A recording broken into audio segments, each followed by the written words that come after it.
everybody. I hope you all had a Merry Christmas if you were celebrating. I'm glad we could get one last live stream in for 2023. And we even have some stories to discuss. But without further ado, first, I only have one stream this week, but the first stream of the week, I always gift a membership, just like Danny just did. And I saw that somebody else gifted a membership earlier as well. Vin did too. Thank you for those of you who are coming on back, rejoining or joining for the first time. But hold on, let me gift my memberships. Here they come. Just have to approve it. 1 second. Click. The lighting's a little funky today because the weather behind me is nuts. Thank you, Way Harris. So it's so nice to see everybody. Yeah, that's right. That's a cloud behind me. I'm in the clouds today. And so it makes it a little bit hard. Thank you, Optimus Prime Ribs. It makes it a little bit hard to figure out the lighting. Like this is a little bit too bright, but this, that's a little too dark. What do you guys prefer? This or this? There we go. Thanks, Golden Boy. Thanks, Ryder Boy. All the boys. I love it. What do you guys prefer? Light off or on? Brighter? You like the bright one? All right, I love it. That's right, Nacho. I'm like Batman in the shadows. But the vote was for the lighter one. So that's what so some people like the second one better, but I think the majority prefer it with the light on. So we'll ride the light. We'll see how it goes through the stream.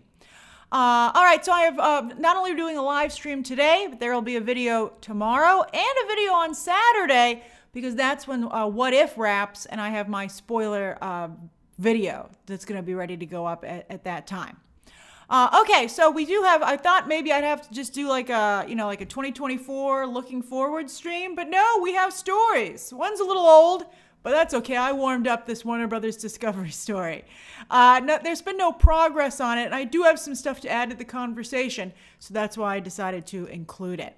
Luna, thank you for gifting a membership. Oh, and I'm glad you like your diamond, Way Harris. That's very nice.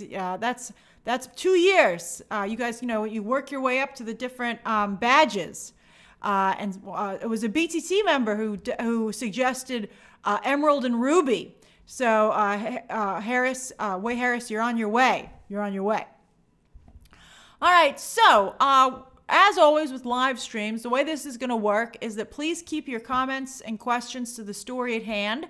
And I might not be able to acknowledge your comment or question until the end of each story when I open it up to discussion. And then, of course, as always, for the final 10 minutes of the stream, you can ask me anything that you would like. All right, so story number 1. Here we go. Where we go. Boop. Look at Zazzy. That's Zazzy, always making headlines.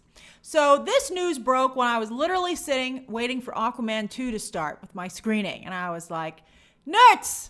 It's the holidays are supposed to start. Hey, 80s model. And I knew I didn't have time to cover it at the moment. But thankfully, it didn't become a really big story. I guess because it's largely, it's speculation. It did happen. They did have a meeting.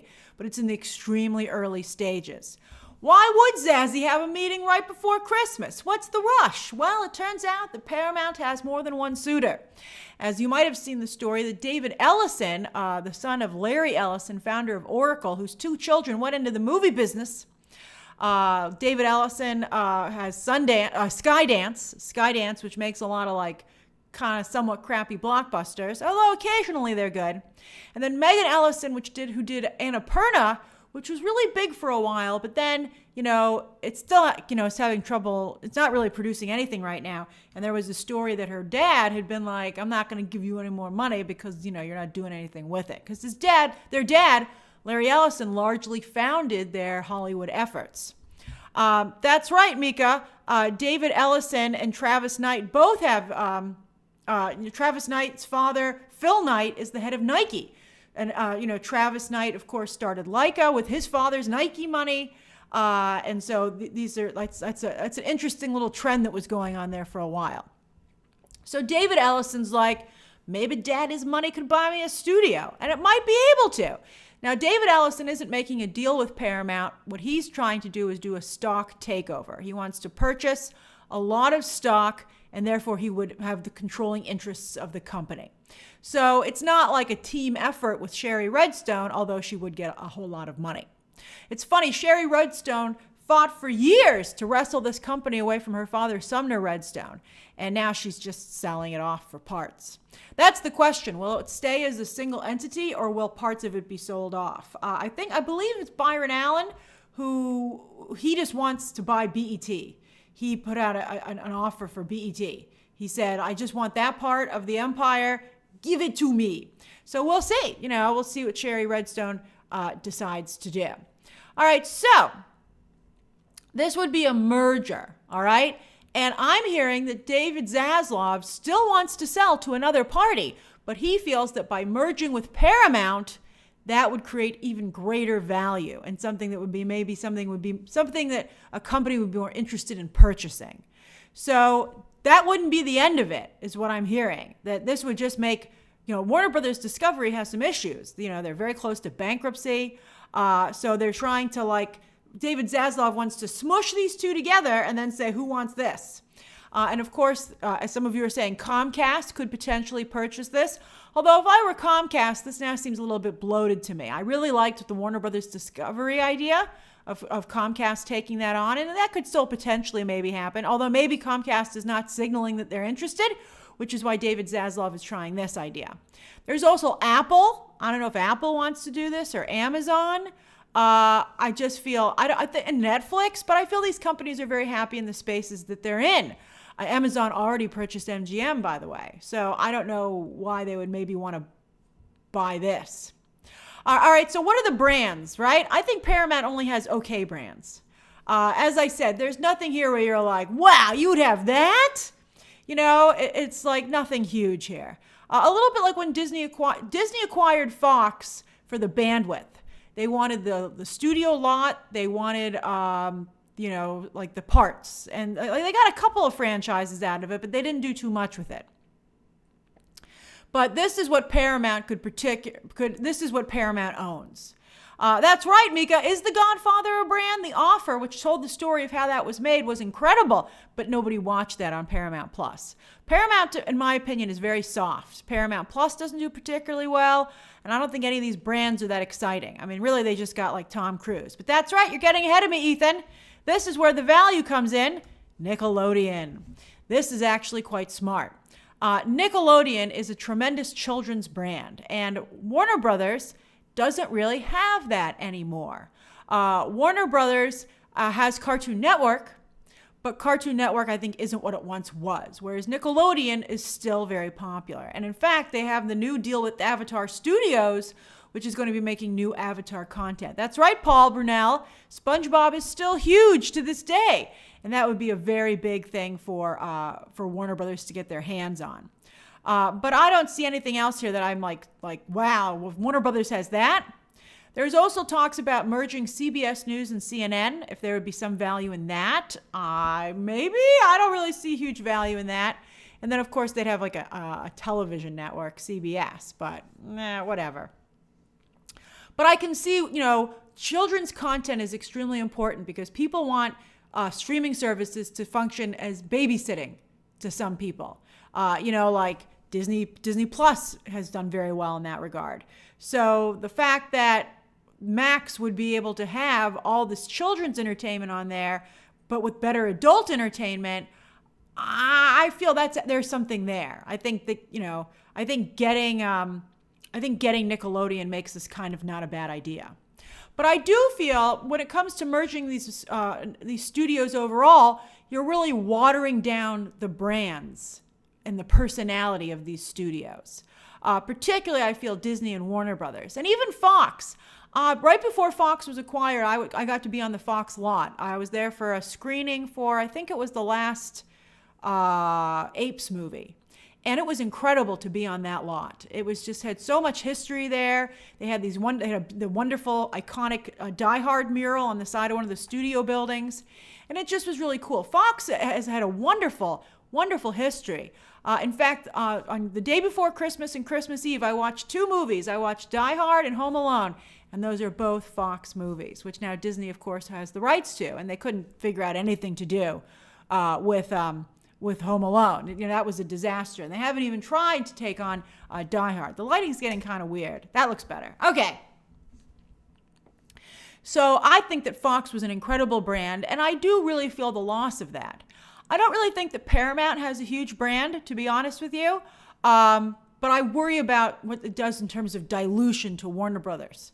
Warner Brothers is getting diluted already with Discovery. And I feel that the Warner Brothers brand is so strong that it's managed to hold on. And I really am, that's, I think, my biggest concern. Also, as these studios become more and more, just these monsters, you're seeing a loss of creativity. Everything's just about the IP. And that's why it's so important that Christopher Nolan turned himself into a brand so he can still tell original stories. That I think is what, concerns me. Warner Brothers, what's the next big surprise movie that you wouldn't be expecting? It's just all about IP, which of course is important, but I think we've just totally lost the other element of filmmaking. I also wonder at what point the government might step in. I mean, this would be such a huge company, and there would be duality in a lot of the roles, just like you saw when Disney and Fox merged. They don't both need to keep their entire marketing departments. They don't both need their same development departments, et cetera, et cetera, et cetera.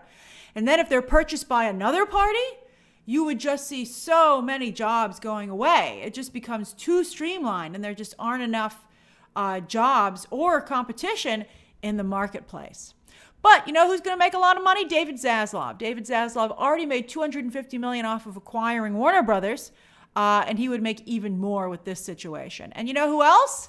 John Stankey. Remember, he runs AT&T. It was his idea to sell Warner Brothers to David Zaslav and Discovery, and AT&T has still held on to an incredible amount of the stock. So AT&T would also benefit greatly from that kind of a situation. David Zaslav's already set for Life Cosmics. He's good to go.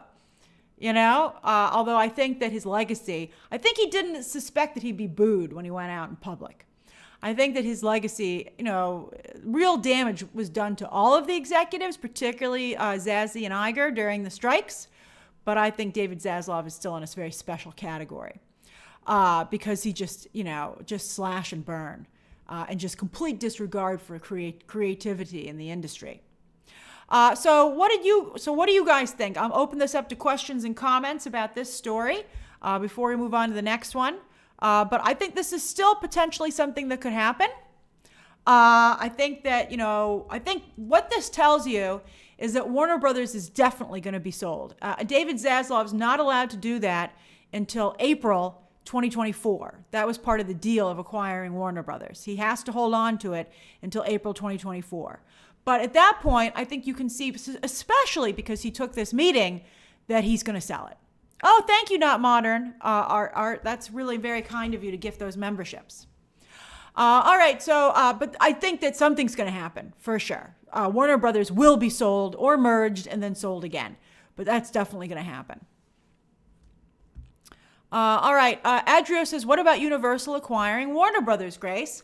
Well, it had been thought that Universal might acquire Warner Brothers back when AT&T wanted to get rid of it. Universal has been thinking of buying Warner Brothers for quite some time. However, it might become something that's too expensive for them. They might feel they don't need it. They might, Zaslav's in it for the money. He's not worried about protecting the Warner Brothers legacy down the line. And so somebody might make Zazie a better offer, and then Universal's out the door. So I think that Universal is still in play, but I feel that Zaslav is playing the field just like Sherry Redstone is. Both those individuals are trying to get as much money as they can. Dancing Dog 60 says, "Is this the end of legacy studios? MGM and RKO and United Artists are gone. Now Paramount and Warner Brothers are watered down. Pretty sad. And Columbia Pictures is now Sony."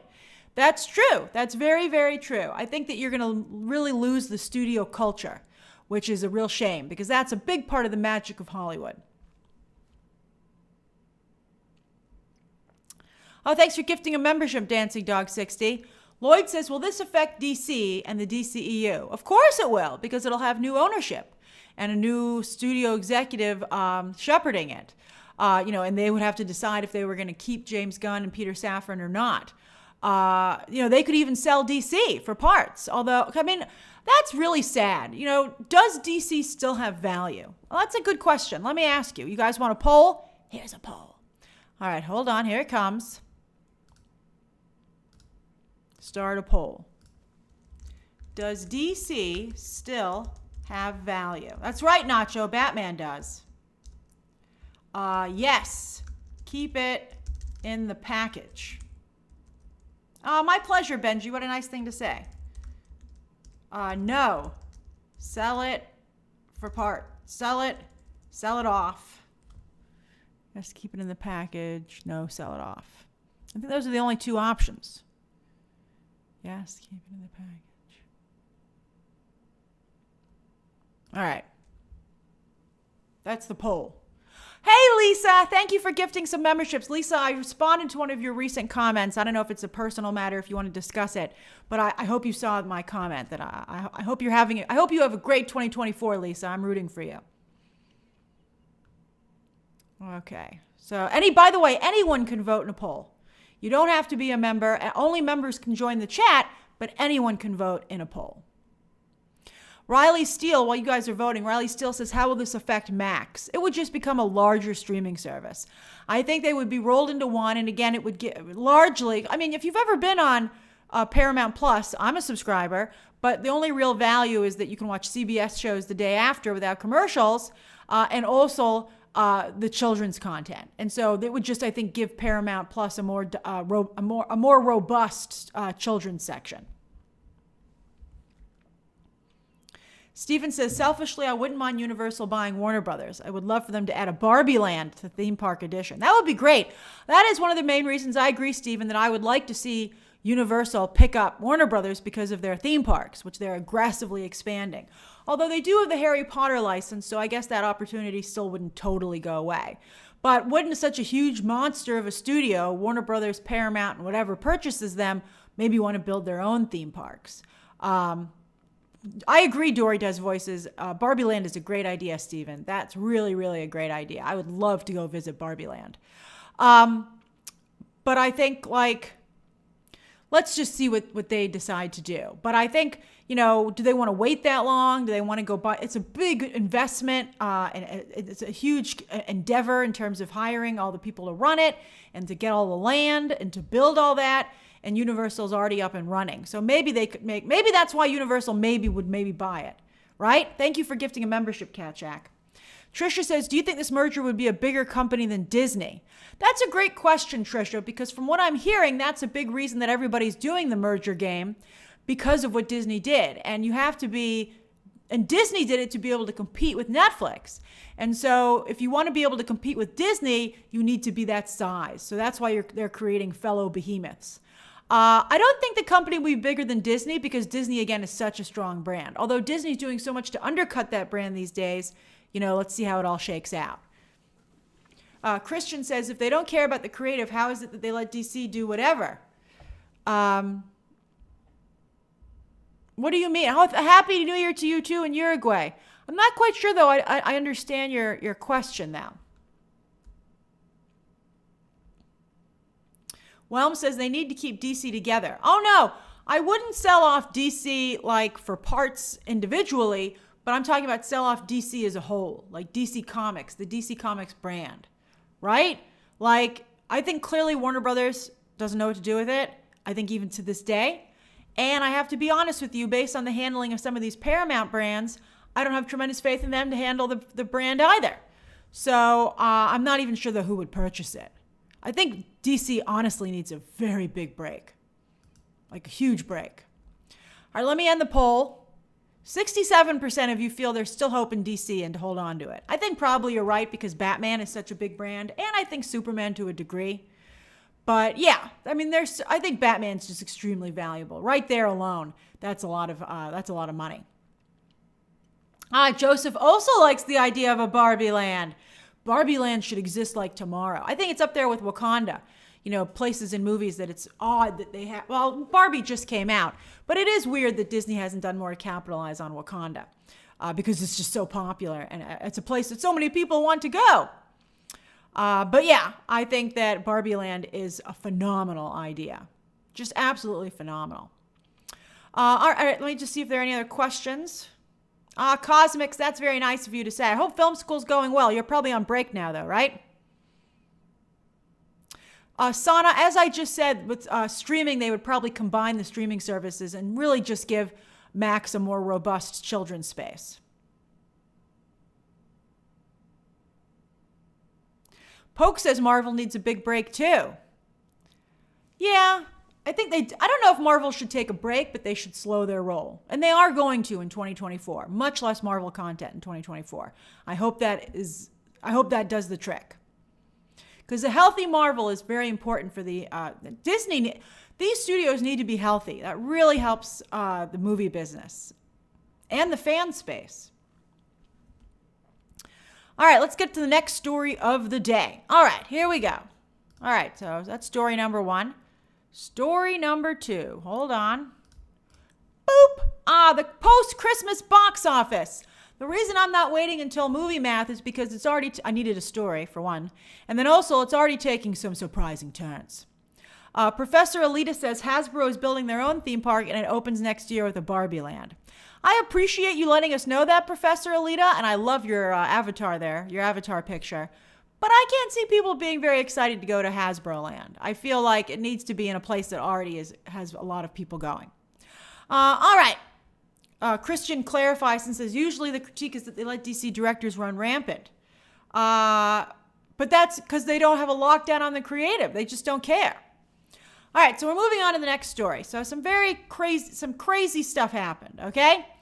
All right, so here's Tuesday's box office. All right, so Tuesday was the day after Christmas, and Tuesday, by the way, is often a day where there are discounts.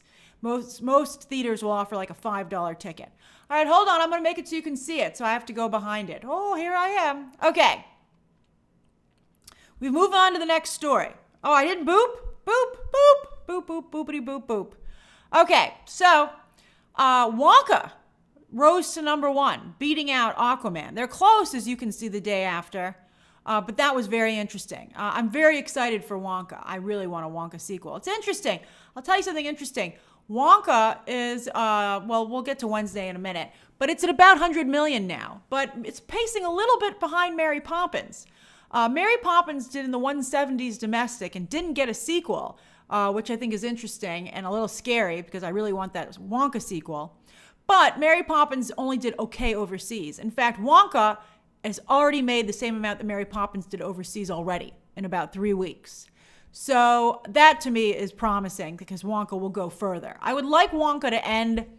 Mary Poppins ended with a 3 in front of it in the 300 million range. So I'd like Wonka to have a 4 in front of it. Let me ask you guys, I know you love the polls. Let me see. Do you want a Wonka sequel? Do you want a Wonka sequel? Yes. And then no. Okay. Just 2 options. And again, anyone can vote in a poll. You don't have to be a member to vote in a poll.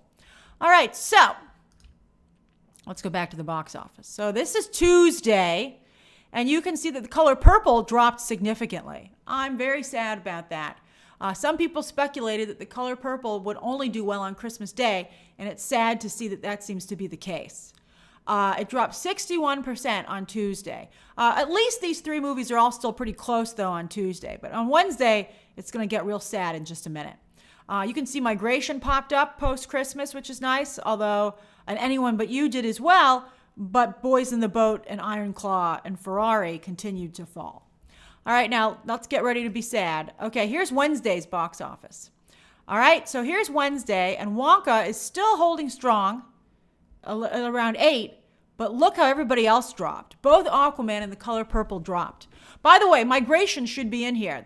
This chart does not include Migration, but I have the numbers. Migration did 6.26 on Wednesday, which actually puts it in 2nd place. So Migration is actually right here. And Aquaman is 3rd, and The Color Purple is actually 4th. So that to me is very good for Migration. You know, that means that Migration has good word of mouth and people just didn't want to see it for Christmas because it's not a very Christmassy movie. It really should have come out for Thanksgiving, honestly, but that's where they put Trolls 3 instead. So that's nice. And again, I'm very, very happy for Wonka.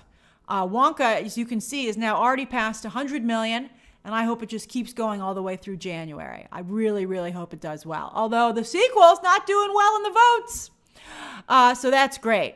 Big Witch, Poor Things is not doing great. It's right outside the top 10, but its per theater average is very, very low. Hey, Bay, it's so nice to see you. Thank you for gifting a membership. I love your new avatar. You look fantastic. So I just think that's, so Poor Things, again, as I said, in movie math, don't really feel it's going to materialize unless it starts getting some major wins. I think the nominations just aren't doing it. Jeff agrees with me. I think it's an awful movie, but some people really like it. All right, so I'm very happy for Wonka. Wonka is emerging. We're starting to see a frontrunner emerge in the holiday box office, and it's Wonka. And then I think it's really shocking that Migration seems to be right behind it, whereas Aquaman and The Color Purple are both falling away. The Color Purple to me is the most shocking. That people really, apparently if you didn't go and see it on Christmas Day, people just didn't go, which is sad because it's such an incredible film. So it's already fallen behind Les Mis, so I'm worried about its long-term prospects. And Aquaman, I don't think that's going to make it to 100 million, which is devastating for a movie that grossed $1 billion. They grossed $1 billion. The first entry, just like Captain Marvel. Both first entries did $1 billion, and both sequels just totally fumbled. All right, so does anybody have any questions or comments about this story before we move on to the third story? Oh, let me close the poll. All right. Oh, it's tied. I closed it right when it tied. Oh, but this has it a little bit. But yeah, it's tied basically. 50-50. That's fascinating. If you voted no for a Wonka sequel, I suspect it's because you haven't seen Wonka and you're missing out. Wonka is an incredible movie, and I really highly recommend that you check it out. What did Vera ask? Let me go see. Do you think Saltburn coming out at the same time as Poor Things divided that kind of audience? That's interesting. I also think it's because Saltburn went on Prime Video at the same time, and you can watch that at no extra cost at home. For while you can for now, they're soon going to raise the Prime price or if you don't pay the extra price, you're going to have ads, which people are very, very upset about. But yeah, I think they're very different movies, and Poor Things goes much further than Saltburn, although Saltburn, of course, goes quite far. But I think, from what I can see, Saltburn is equally divisive, but I think it helps. I think once Poor Things hits some streaming service, it's going to have the same kind of bump because people are going to not believe their eyes as to what's in that movie. It's shocking. Oh, Timoduck, I'm sorry you hated Wonka so much. I really loved it. I guess it's not for everybody, but I think it's just an absolute delight.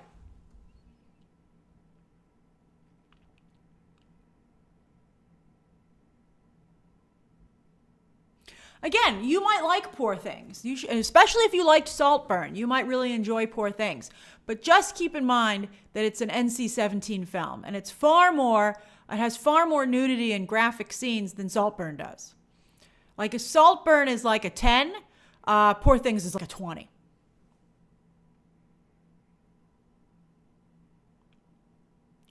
Chico says, do you think Aquaman 2 is considered a flop already? Yeah, I do.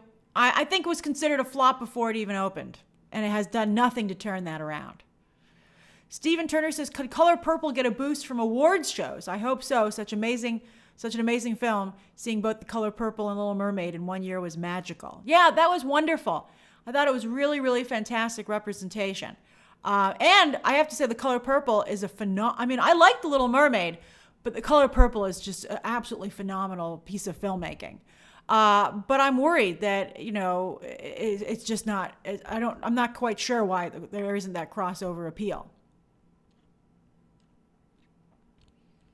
Hey, Kyle, welcome back. Same to you, Fede.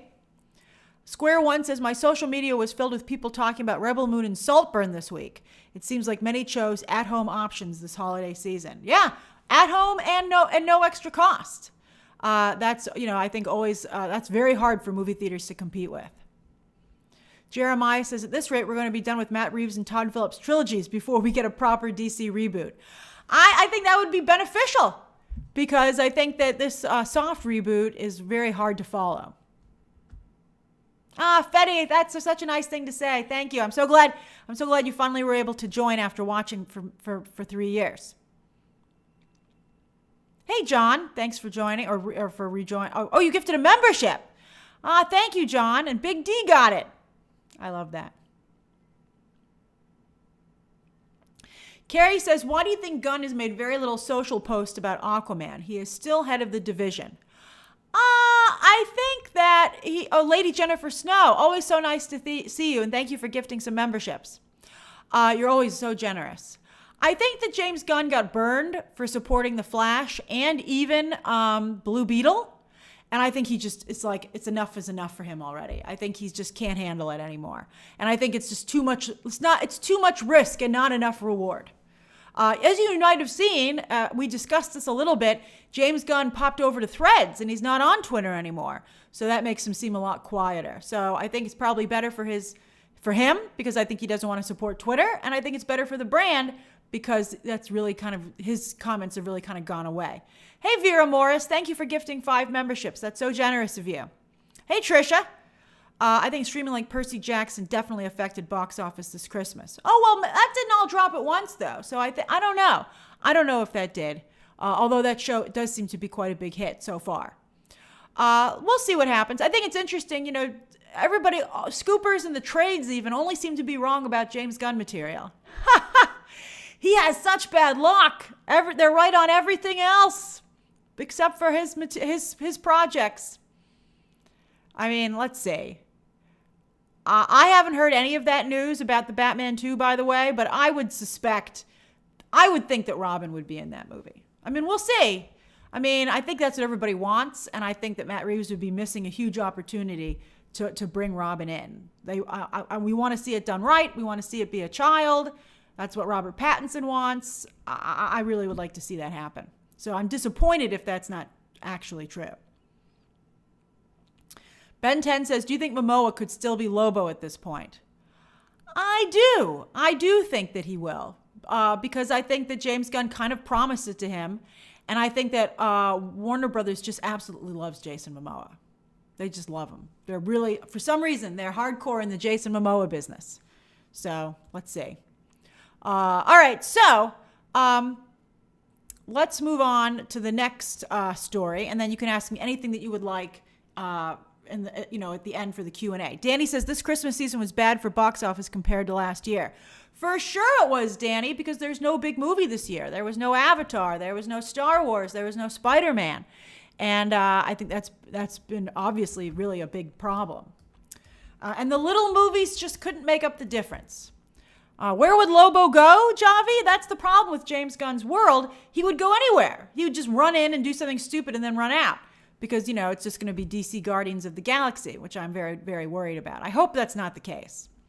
All right, so story number 3. Hold on. Boom, baby. All right, let's talk Rebel Moon viewership. And it's sad. It's sad. Okay, hold on. I got graphics. All right, so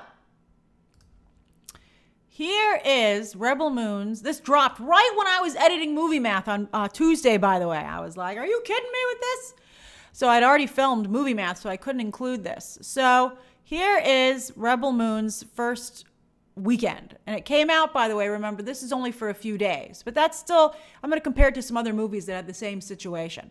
Let me ask you what you thought of Rebel Moon. Matt didn't care for it. The RT score is pretty low. It's I was going to include it, but I don't have it. Critics, it's 25% for Rebel Moon, and audience is only 63%. And with all the Snyder fans out there, if they couldn't get a higher than 63%, that's pretty bad. All right, so what did you think of Rebel Moon? Loved it?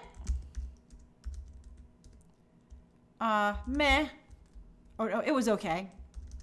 It was okay. Hated it. And then didn't watch it. Okay, there you go. Anyone can vote in a poll. You don't have to be a member to vote in the polls. All right, so as you can see, Rebel Moon did 23.9 million views. its first weekend. This is for a full week, but this is for the weekend, okay? It's not that far ahead of Leave the World Behind in its third week, although that is a full week for Leave the World Behind. All right, so I have some other numbers to compare it to. So, but 23.9 is what we're dealing with, okay? So here are the top movies. Let me make this so you can see it. The top movies ever on Netflix, okay? Well, there we go. All right, so most watched is still Red Notice. And you can see with this whole list, Army of the Dead, Zack Snyder's first Netflix movie, isn't even on here at all yet. But Extraction 2 is the movie to beat with about 135 million views. Look at Jennifer Lopez as the mother. That's incredible that that's so high up. That's just absolutely amazing. They're definitely going to make another one of those. And, you know, so these movies are not all great. You know, I mean, there's clearly not a correlation in quality and viewership. So that you think would help Rebel Moon even more. I thought Rebel Moon was okay. I mean, I thought it was very Zack Snyder-y. And I think its biggest problem was that it was only half a movie. And they released the trailer for the second half, and nobody cared, which is, I think, not a great sign. But here's something that's also pretty bad. If you're looking for a movie that opened bigger than Rebel Moon, you don't even have to go back that far. Here is the opening week for Leave the World Behind, opening weekend for Leave the World Behind. And remember, Rebel Moon is like 23.9.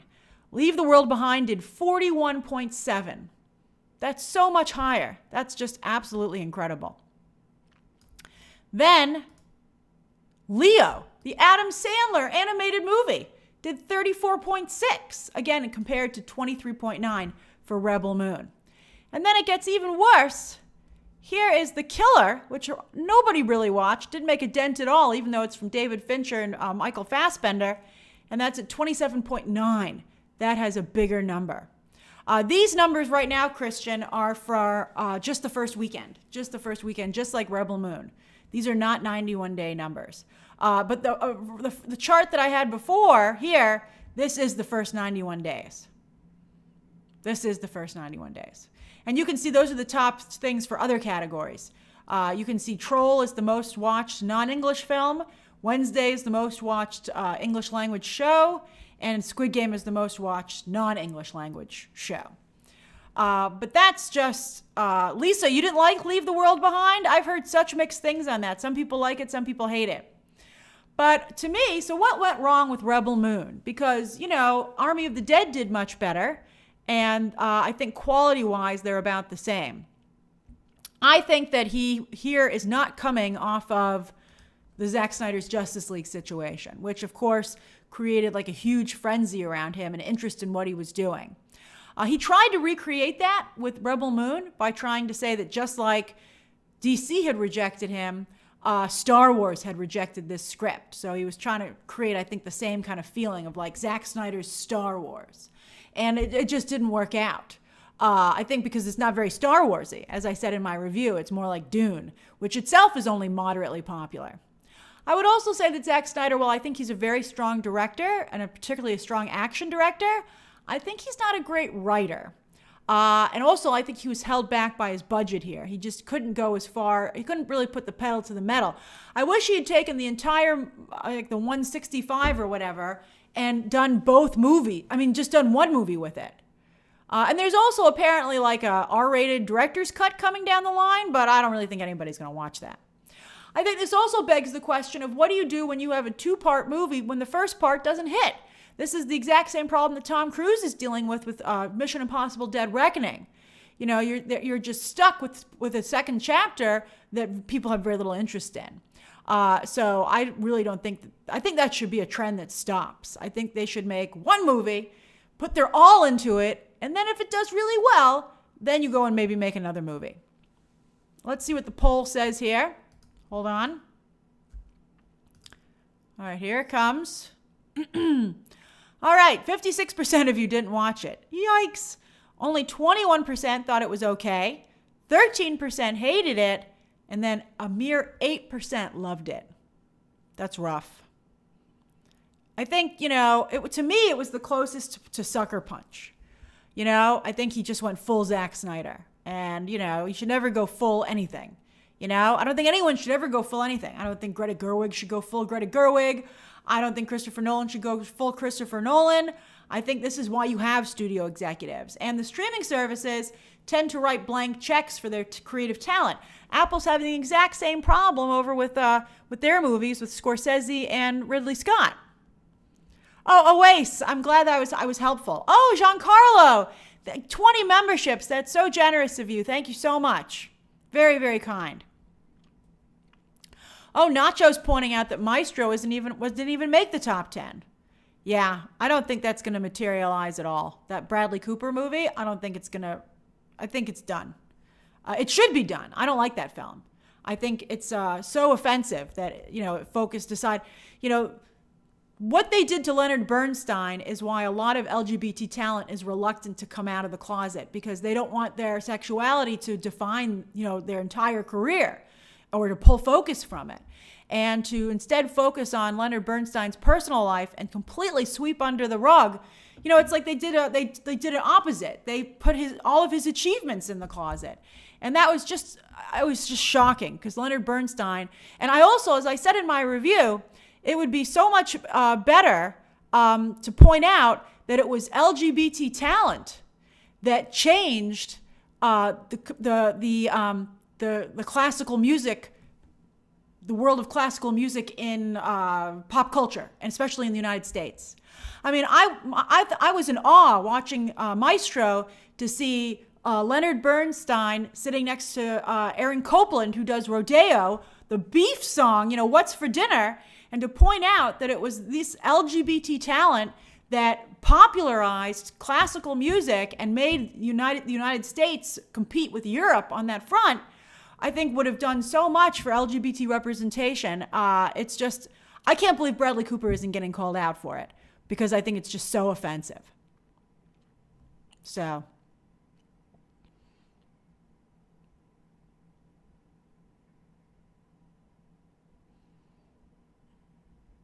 That's right, Big Witch. I think that I really wish that someone would point out all of the LGBT accomplishments for society. I mean, they're just above and beyond.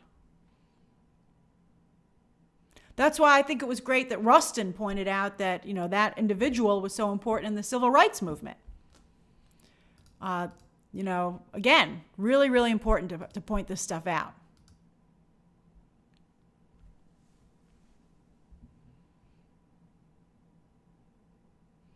So any other questions about Rebel Moon?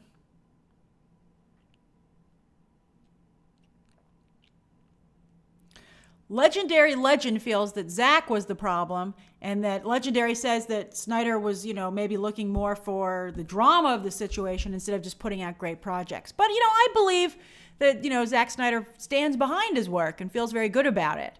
I think that's where a really strong executive comes in, who can be like, I love you, baby, but we got some things we got to change. That's what a good studio executive does. Please watch The Offer on Paramount Plus. It's never too late. It's about the making of The Godfather, and I think it really finally shows how a director, a writer, a studio executive, and the producer, I'm sorry, that's that group, okay? All four of those individuals are supposed to work together and make a great movie. What the role of each of those individuals is.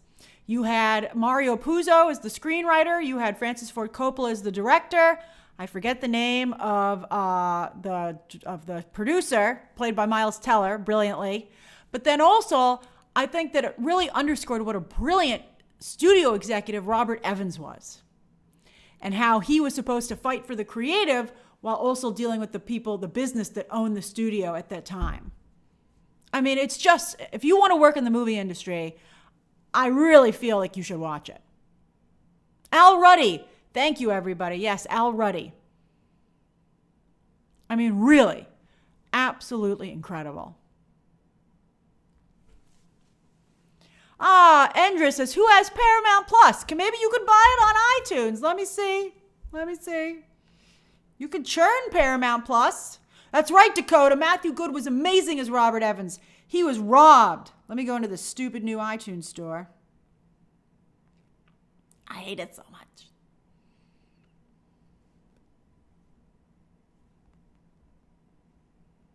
The Offer. Oh, you can purchase it. You can buy it for just $2.99. Here it is. Please, for the love of God, watch it. It's so good. It's film school as entertainment. It's $2.99, I think an episode maybe.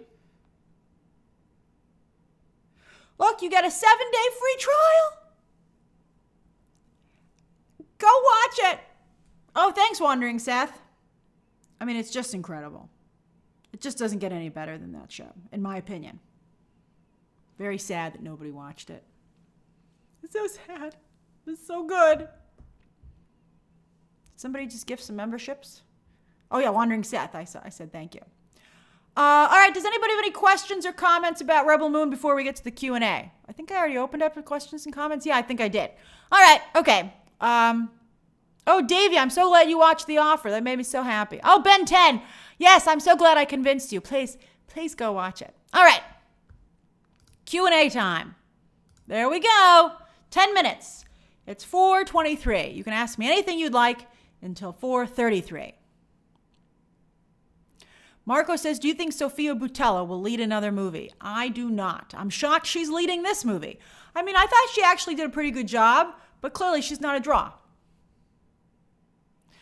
Tedder Tot, we will speak about Percy Jackson when we see how it does on the Nielsen ratings. I need to see it in the context of Nielsen. Will R says, how many digital films are in your library? Not that many. And I bought a bunch of them because I was doing like watch-alongs. Does it say how many movies are in there? I wish there was a way to show it. Not that many. Maybe 30 or 40.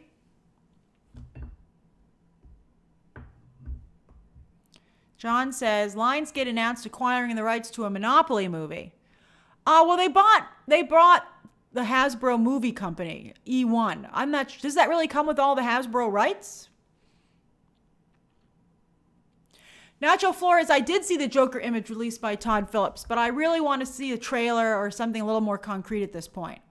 And also, stop showing us the whole movie, Todd Phillips. Thanks for gifting a membership, Croc. I like your picture there. Alfie says, what series movies do you think will be successful in 2024? I think Deadpool and Doctor Who when it fully reboots. Thank you for this stream. You know, I'm glad you my pleasure, Alfie. I'm glad you brought up Doctor Who because I skimmed the introductory episode for the new Doctor. And I thought the representation there, that is the kind of representation. I thought that was close to what they did with The Last of Us. And that they had an LGBT character who just happened to be LGBT. And I thought he was just so heroic in that episode and cut such a heroic figure, but without sacrificing any of what, his uniqueness. I just thought it was really exciting. So I hope that Doctor is successful. That would make me very happy.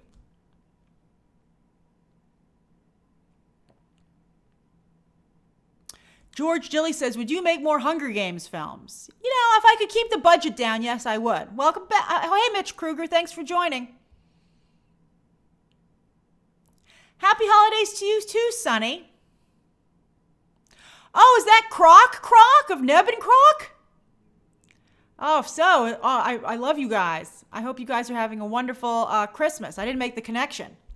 Oh, is it your birthday today, Croc? I hope you're having a great day. I hope you and Neb do something fun. Well, I'm sure you will. Roberto Hernandez says, hi, Grace. Do you think online critics make rotten content just for clicks?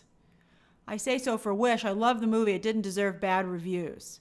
I understand your question, Roberto, but I don't like commenting. Even though some of them love commenting on me, I don't think it's appropriate to talk about how my peers handle themselves. That's on them, hey, fellow Grace. Hey, fellow Grace. As someone that struggles with ADHD and dyslexia, I'm so glad we finally have representation in Percy Jackson. What are our chances of a second season? I think quite strong. I think it's doing particularly, it's a much needed win for Disney Plus. I think you'll almost definitely get a second season.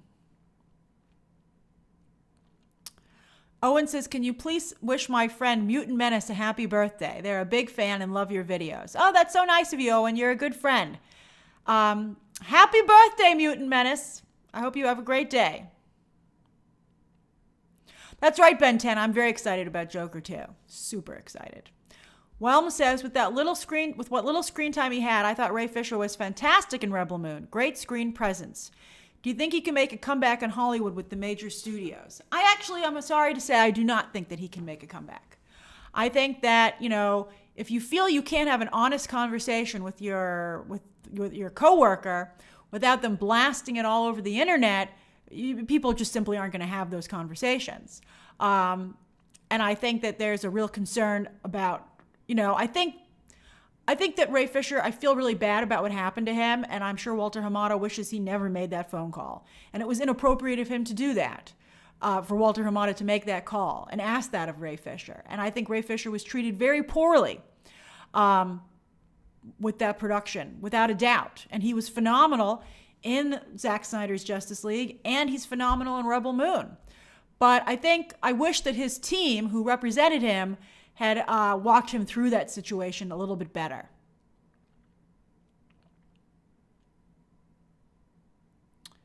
Although I have to say, one of the interesting things to come out of The Color Purple is talent of color talking about how they feel they're not getting the best representation that they can in Hollywood. And that to me is, I think, really sad, and I'm glad, and quite shocking to hear some of the stories. I think Coleman Domingo and Taraji P. Henson are the most vocal about it. And I think that they're at a point where they're speaking up because they feel that what else can they do? And I think, it's a very fine line to bring up and to critique your coworkers. But that just goes to show you, that's interesting. I think that if Ray Fisher were to come back, his best bet would be, someone in that space. I know everybody really has a problem with Tyler Perry, but I think he's done a lot to create opportunities. And so, I hope that there's more opportunities for talent of color. Christian says, do you have any scoop on Ryan Reynolds' drama with Disney over Deadpool? Or I haven't even heard about any drama between the two of them. So I don't believe there is any. Erwin says, hi Grace, who do you think will take actor and actress at the Oscars? I think it's too early to tell. I got to see how Golden Globes shakes out. If I had to guess right now, if I had to, maybe Cillian Murphy for Best Actor. And actress? I'm not sure. I'd like it to be Fantasia. That would be nice. I think it's just too spread out right now.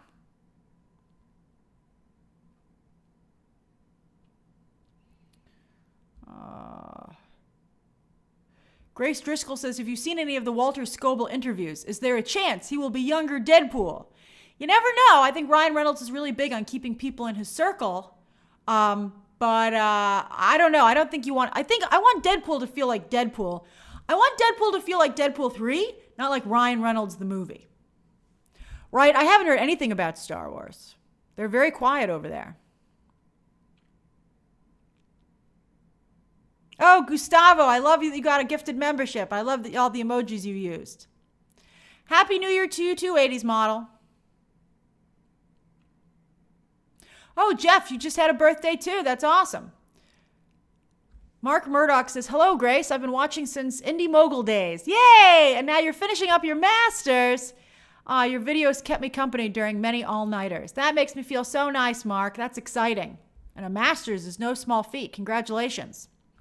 Elliot says, Disneyland didn't work, so instead I went to Universal Studios. Oh, it had a blast. Studio Tour was my favorite ride. Nintendo and Harry Potter World were magical. I had the best 25th birthday. Elliot, thank you for updating us. I'm so glad that you had a good time. And I can imagine that Nintendo World and Harry Potter were great. That's so great. I'm so glad you had a good birthday. I'm sure that what was the best was who you were there with. And that's really nice. Yay. Oh, let's see here. Joe E. says, is there any chatter about the Harry Potter series? I don't know how I feel about it. Is there any interest? I think it's slowed down. I think David Zaslav is really, I don't think he already has a problem with DC. I think he's so close to selling Warner Brothers. Why not just leave Harry Potter alone at this point, is what I would do. Because you don't want people to be kicking the tires of your studio and feel that all the big IP is deflated, right? Warren P. says, hi, Grace. I love the release strategy of What If. I know it sucks for coverage, but do you think it has been successful? No, I think it's been a disaster. I mean, we'll see what the numbers are, but there ain't nobody talking about What If, which is a real shame because it's incredible. Let me do a poll on the What If release strategy.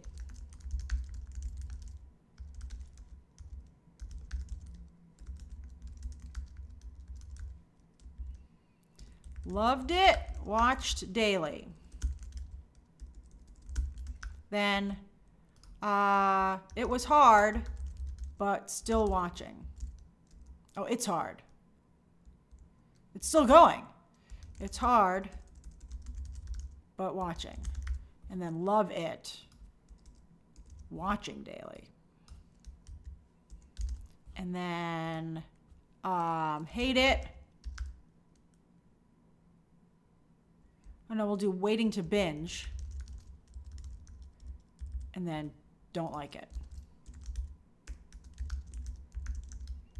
Not watching.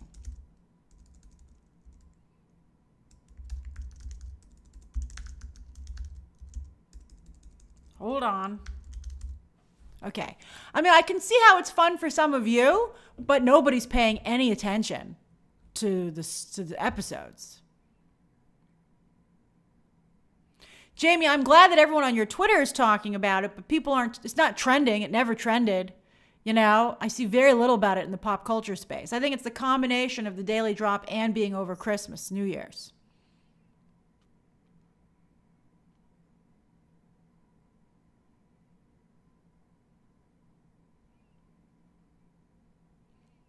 It's incredible, incredible season. Hey, Asensio, Happy New Year to you too. That's right, Warren. Peace to the poll. I can't talk about Echo yet. I'm under embargo. Love, I saw Denise and Erica's brutal argument on Real Housewives of Beverly Hills. That was peak reality television. I gotta say, I think Erica went too far, but yet she also did warn Denise. So it was shocking. John says, is it okay to just say the superhero genre is dead? It had a great run just like Westerns and war movies. Nothing lasts forever. I think the reason Hollywood is panicking is they don't have anything to replace it with. And it was just so lucrative. It reshaped Hollywood. And now Hollywood's all bent out of shape, but yet it lost its spine all of a sudden. So I think that's why they're freaking out.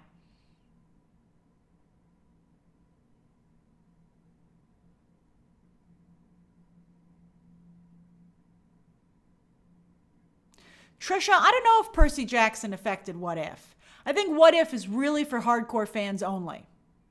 Pastor Madeline, I've never gone to the Times Square area for New Year's. It's just too crazy. I mean, I don't think I would feel comfortable there.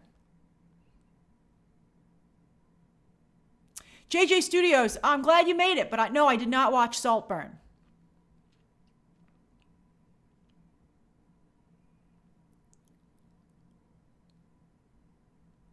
Anna Kosel, I don't really know enough about Percy Jackson to cover it. And I've got to tell you, while people are watching it, I don't see a lot of interest on YouTube. I think it's more of a family show than a fan show. Do you know what I'm saying?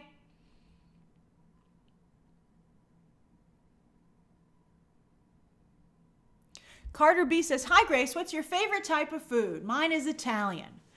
Oh, I don't really know if I have a favorite type of food. You know, I just kind of like being out. I like going to restaurants.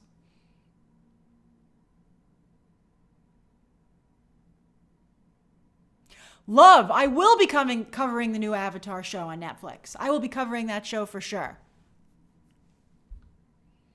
All right, I better get going.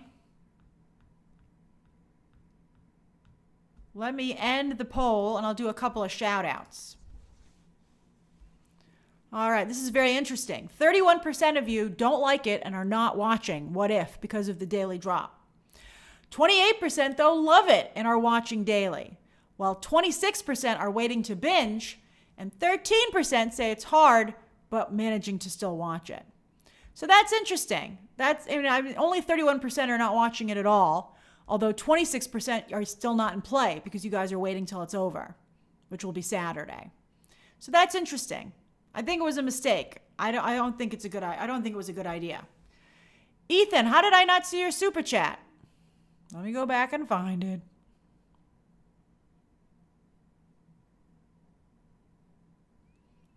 Arun, I'm glad you liked today's What If and agree with me that Percy Jackson skews a little young.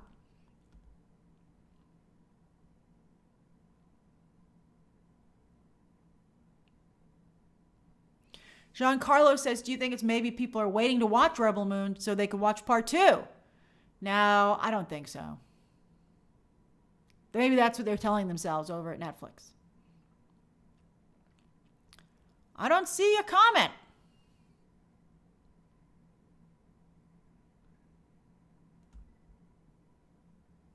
Oh, there it is. Have you heard about a Spider-Verse release date? I haven't, and that's why I didn't answer you. I'm sorry, I haven't heard anything about it. All right, so let me do some shout outs. Where are you? What are you doing? Let me say hi.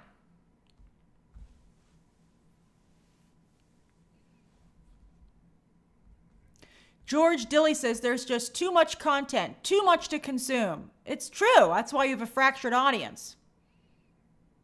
Oasis, just finished my homework in Nottingham, the home of Robin Hood. Oh, that's so cool. You live in Nottingham.